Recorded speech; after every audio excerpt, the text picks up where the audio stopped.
Also here today is the quick wit from the Wirral. That's national treasure, Paul O'Grady.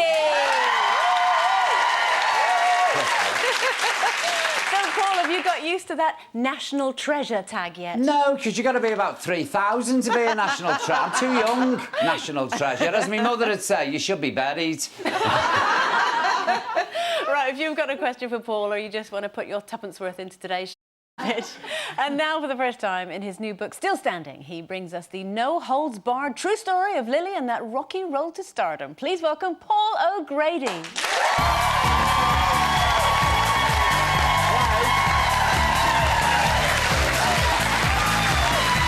small in here. How are you? All right, Flower. Hey, how are you, sweetheart? Come here, Linda. How are you, girl? How are you? Oh, nice to see you. Hey, congratulations. Get your awards. Well deserved. I know. How are you all? You We're okay? all good. Yeah. Oh, bless you. You've had to wait all morning. I don't mind. I got a cup of tea. Never got a bacon butty or nothing. No. I got asked to do what a banana. Too healthy for you. Too early. Now, we saw Janet, obviously, going back in time to her roots. That's kind of what you've done in your book, because it's the third autobiography. Oh, it's a joke, that isn't it? brought It's embarrassing. You're milking it, aren't you? Milking it? But I only meant to do one. Yeah. And I remember doing the first one and pressing word count on the laptop, and it said 180,000 words, and I was 16. So you're typing it, Paul, because But it really... 2 fingers. Paul, it so has your voice, everything. I mean, all the critics have said, there've been a lot of criticism of celebrity biographies, but all the critics said your books read like you're talking to. But you know what I do? I act them out. Oh, God's sad. You do what? All of it, I own. So 2 o'clock in the morning, not all of it, not on my own, not unless I was so 2 o'clock in the morning, I'll be doing my mother's voice. You know, there's a pawn shop opened in Oxton Road, and I'm saying, oh, well, times are hard, ma'am. No, not pawn, pawn. And the dogs are looking at me thinking, yeah, we're living with a maniac, definitely. This is the 80s, isn't it? You've written It's about... 80s to 90s now, yeah. It was when I was doing all the clubs in Yorkshire and all those... It was after sort of the days of the big clubs like Batley Variety, they'd all gone west. But there were lots of working men's clubs and stuff. Yeah. And it was just on the verge of when the mines were closing and the mills were closing, and business for us was ruined. You noticed it, because you'd go in a packed club, that'd be heaving. I know, literally overnight, they were empty. Well, you'd know this, wouldn't you? At the same time, we yeah, were on the circuit, this weren't is we? it. And you started off as a double act, didn't you? Oh, I was in a double act, a treble act, you name it. I'd done anything. And, somebody rung up, it's only 15 quid off, we'd pack the stuff and go, because we always were of the opinion it was 15 quid was better than nothing, so we go off and do it, yeah. How did Lily actually come about? How did she evolve? By accident, really, because I was working behind the bar in a pub, because I was working for social services as well, and we got lots of time off in lieu. So I got a job in a pub called the Elephant and Castle, which is gone now. It's one of these ubiquitous coffee shops, you know the ones I mean. Yeah. They don't pay the corporation tax. Exactly. Yes. One of those now. And so the pub's closed down, which is more the pity, because it was a rough, what you'd call a rough pub. You know, they were all manner in there. Was that the one in Vauxhall? In Vauxhall, on the Rue de South Lambert. Yes. On South London's Barbary coast. And I was waiting behind the bar, and they had these compares on. They were very good. And you know how you say, I could do better than that. Because they were getting 15 quid or something, or 20 quid. I was on 5 quid for behind the bar. So that's how it happened. And a mate of mine who was a tailor, he made me a suitable Lily outfit, you know. But where'd you get the idea for the Lily look from? The unique Lily Well, it was nicked from bits from the Dance All Hostesses of Sweet Charity. Yeah. You know, the big hair and the roots and all that. And sort of women I knew when I was a kid, you'd see knocking about Birkenhead Market, you know, with the fag on. And they're slightly irritated all the time. And you'd ask them to go, wow. It's like, it was almost like they were going to have a go, but they were always funny. You know, they weren't intentionally funny. You're talking about feminism. I grew up with feminists. They didn't know it at the time. But like my Auntie Chrissy could decorate, lay a carpet, start a car. You know, she was on an ack gun when she was 18 in the war, with a head full of rollers, a woodbine hanging out of her gob. Pregnant!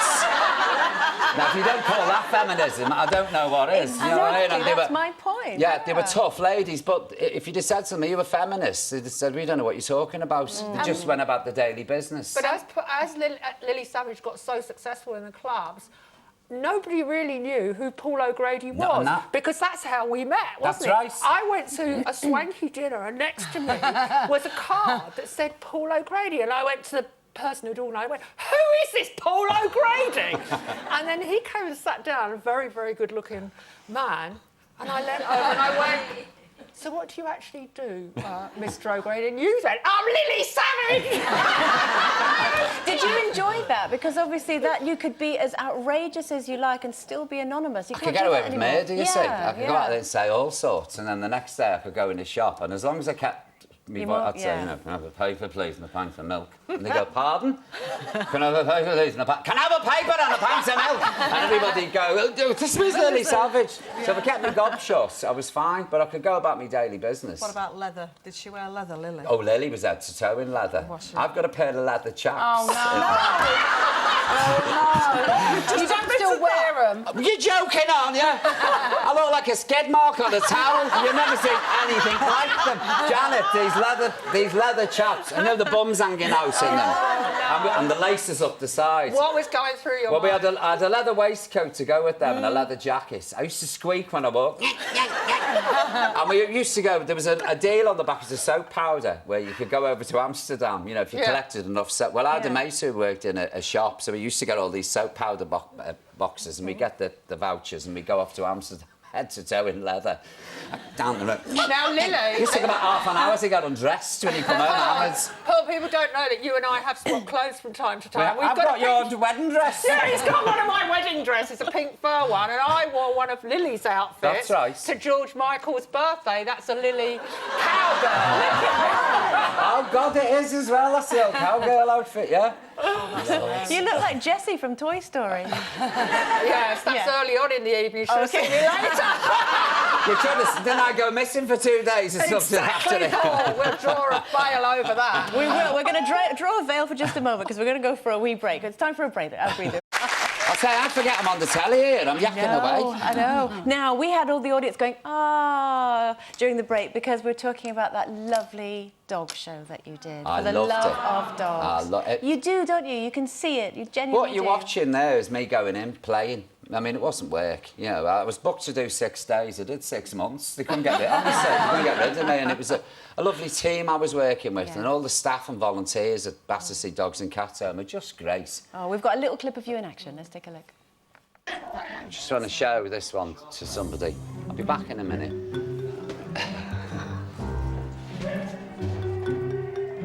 Where's he off to now? You need him on a lead. I'm just having a word with my probation officer, Joan. Won't get much bigger. I think Joan has to come. Sweetie. What can I say?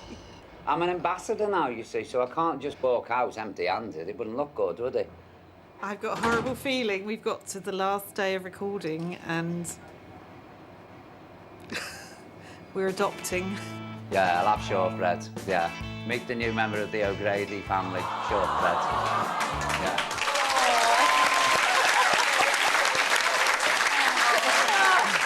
So Cruella de Villiers sat next to me. I'm thinking Joan, who I know very well, is looking at you thinking, I'll be looking after that. Not the dog. Another dog. How many dogs you got now? 4. But he's Didn't you put in your contract that you wasn't allowed to I come said, away under with no a dog? circumstances am I allowed to leave the building with a dog. And then I fell in love with Carmine, the boxer. You did. And I thought, my dog's is going to be murder if I take him. Olga would pack a bowl up and leave home, you know. So then when I saw Eddie, his name's Eddie, by the way, that little one, after Edward G. Robinson, because he's so hard.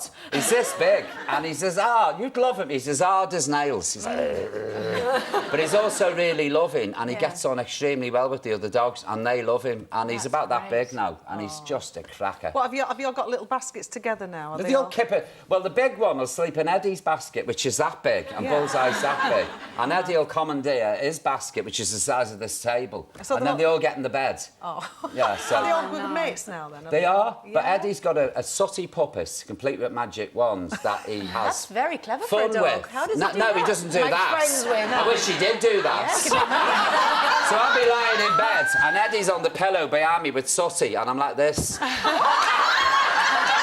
Eddie, pack it up! And Sooty's magic wand is ramming in me back.